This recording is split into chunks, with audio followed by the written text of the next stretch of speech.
Hey guys, and welcome back to Chart Toppers. I wanted to make this quick first impressions video on the all-new first-person mode within Fortnite called Ballistic. So this mode is super similar to Counter-Strike, Valorant, or Search and Destroy from Call of Duty. It's basically 5 on 5. One team tries to plant a bomb, in this case it's called a rift point device, while the other does their best to prevent that from happening. So the first to 7 wins, and you take turns attacking and defending. So far, really having a good time, but I want to kind of talk about what I'm liking, what I'm disliking, and some future hopes I have with Ballistic.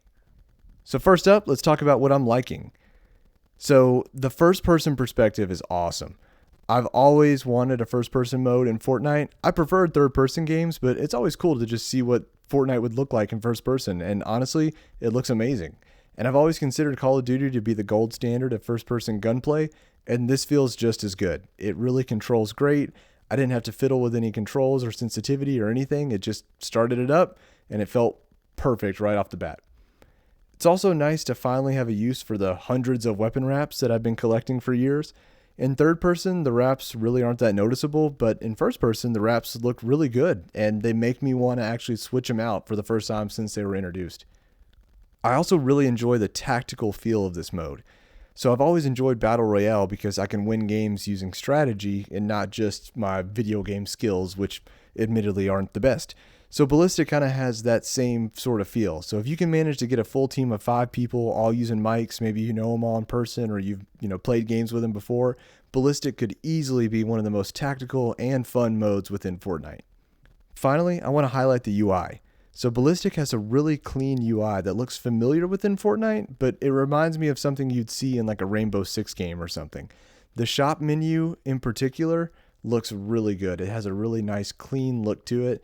It just feels great, especially for being day one. It looks like something from a game that you'd see after many updates. So I also want to talk about a few things that I'm disliking so far. This is kind of a big one, but it's also something I think will be changed probably pretty quick, but the matchmaking is a little broken as of right now. So I understand it's day one, new mode, lots of new people, but it can take a few minutes to find a game right now. And I've also read reports of people getting put into games where the teams are drastically mismatched, like it might be a 1v5. It's also not super clear what you can and cannot mantle on. So we have one map right now, and I do think the map is great, but sometimes I'll mantle over a tall ledge, no problem, and then it won't let me mantle over like a short box later on in the match. It just seems really inconsistent. My final dislike is the flex gadgets and how they're currently handled. There are 5 gadgets to choose from at the beginning of a match, and only one person on the team can select each gadget. You can choose from the frag grenade, the proximity mine, the impulse grenade, the bubble shield, or the recon grenade.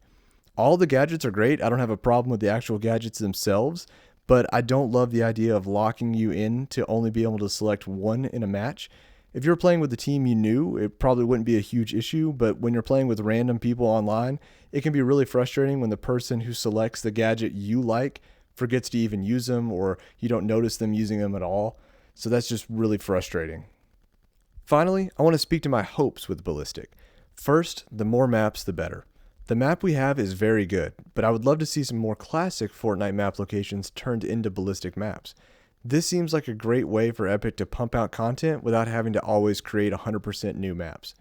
Next, and probably the biggest one, I want to see other game modes in Ballistic like Team Deathmatch, Free-for-All, Domination. With gunplay being as good as it is, it only makes sense to add more modes for people to enjoy. With Fortnite trying hard to create their metaverse, having a solid free-to-play Call of Duty competitor could be absolutely massive for Epic. Overall, I had a blast playing Ballistic on day one. It feels like the start of something special, and I can't wait to see where this game mode is after a few updates. Let me know in the comments below what you think of Ballistic so far and if you would have any changes. Thanks for watching Chart Toppers, and don't forget to like and subscribe.